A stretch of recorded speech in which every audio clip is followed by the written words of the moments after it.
Okay, 49ers update on Brandon Aiyuk. He's going to be a game time decision as expected with the shoulder injury. That's according to John Lynch on KMBR. So if Aiyuk doesn't play, 49ers are going to rely on their other big time playmakers. That includes Christian McCaffrey. NFL Next Gen Stats had a good little piece on Christian McCaffrey. 20.92 miles per hour on the 51-yarder against the Rams. That's his fastest speed reached since 2019 with the Panthers. Also, Christian McCaffrey has 200 yards after contact on outside runs through just 2 games. It's like 88 more than any other NFL player. He's on pace to break the NFL single season rushing record. So let's hear from Christian McCaffrey in the 49ers locker room on Tuesday. How's your body feeling after going into a Thursday night game coming off Sunday? Body feels good. Yeah, body feels really good. Kyle, there's teams out there that have when asked the other day, said that he's going to want to lessen the load probably for you a little bit and get Elijah in there more, just based on your experience. I know you had heavy workloads in Carolina. What is that sweet spot for you on a week-to-week basis? I think it's all dependent on how the game's going. We had a lot of breaks last game. Sometimes that's just how it goes. There's going to be games, too, where, Mitch will get 4 or 5 carries in a row on multiple drives because he's playing well and feeling them, and I'll be out. So it's really such a situational thing that, I don't think it's ever a plan for one of us to get all the carries or not. It's just sometimes that's just how some of the games go. You're leading the league in rushing through 2 games. So, it's obviously that's not the end game for you, but you take some pride in that title. Is that something that you would want to finish? Absolutely. I think if we can run the ball well, we can set up so much on this offense, and we got the guys who can do it. So it's just about continuing to move the ball efficiently. We met after 2018. Before you got here, the Shanahan offense was known for run-oriented and sets up everything. It seems also with Brock, it's a little bit more complimentary, I would guess. Like Kyle seems willing to take the chances. We talk about the overthrows. But there were 3 of them. He's willing to go and go and go. And do you see how the offense is evolved? Yeah, I think once again, it's just so dependent on what the defense is giving you. And that's something that is what I think makes Kyle so good, is he truly understands what defenses lack certain areas and what are their strengths, and having to capitalize on that. And so it's really play dependent. You can watch all the film you want, but a team can come into a game and be in a completely different front, completely different coverage than what they've shown. And so it's really just about constantly adjusting and adapting to what's going on the field, and then just maximum execution on every play. The way the Giants, their defensive coordinator likes to blitz a lot, so I'm guessing pass pros is a big emphasis. Yeah, I mean they're aggressive, man. They blitz hard, all the time. They're bringing some sort of pressure. So it's just really important we're on our P's and Q's when it comes to communication, being able to pick up all their blitzes. Hey guys. The first down stat a lot. How many first downs are you getting per game? Do you pay attention to that? I do not. No, I do not. You get a lot of them. That's good. All right. I mean, is that an emphasis in the coaches at all? If this is a first down play, this is a player have to get a first down? I think you're trying to score on every play. I think sometimes it's about catch and get vertical, and how many yards can you get after contact. I think that's something that our team takes a lot of pride in.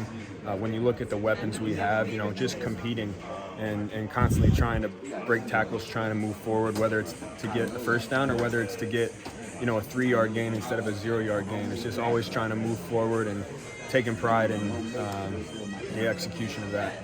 Got to the team mid-season last year, but did you always sense that Debo was kind of the leader of this team? Did you sense that?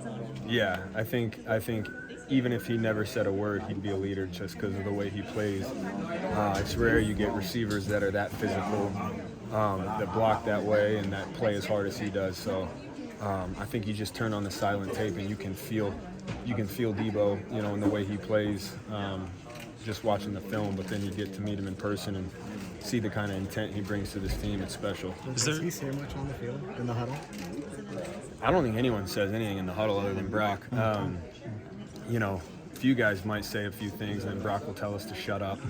But no, I mean, no one's talking in the huddle. Is there significant difference in Devo's quickness this year from up close? I know he cut some weight, and it seems from our perspective that there is. So. You know, it's hard for me to tell. He's always been quick and fast and explosive to me. Runs through tackles. He doesn't have a lot of weaknesses. I wouldn't say he has any weaknesses.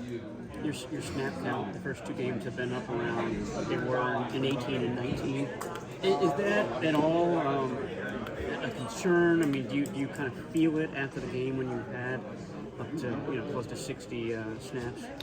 No, I mean, I feel great. You know, I think those were 2 good years. So body feels great. Is Bobby telling you maybe it's time to take a rest and you're saying no, or is it just you just Like I keep said, man, going out? it's really just a flow thing and how the game's going. Certain plays you have to be in, certain plays maybe you need a rest. But like I mentioned earlier, we had a lot of time off. We were sitting down a lot because their offense was on the field for a long time.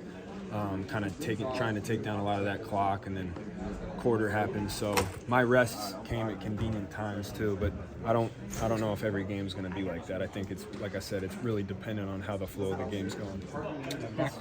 Go ahead. Has fumbling ever been an issue for you, like going back to youth football, high school, college, and I hope not. didn't know whether you did anything, to. I mean, I think the ball is the most important thing always, and just taking care of it. And you got the team in your hands when you got the ball in your hands, and that's the way we approach it. And Bobby always makes big emphasis on protecting the ball with every point of contact that you can, and making sure that that's ours at the end of the play. I was going to say back to pass protection. Frank Gore, Garrison Hurst were big-time pass protectors here. Have you, like, in terms of how you've done it over your career, have you gotten better? Have you studied guys? Yeah, I think pass pro, Bobby says it best, it's a 7-second fight, whether it's a quick game or not. So there's a lot of technique involved, but there's a lot of attitude involved as well, and intent. And it's really a combination of both those things. When he says 7-second fight, Yep. That's his way of describing what a pass pro battle is. Yeah. So win for 7 seconds is the goal. Yeah, you got to be on your guy for 7 seconds. It doesn't always work, but that's the mentality going into it. Is that because it's an official bull ride? I don't know. I don't know what the stats are in bull riding. I think it's got to be 7 seconds. 7 Legit. wins? So I think 7 seconds counts as an official. That counts as oh, really? I think so. Huh.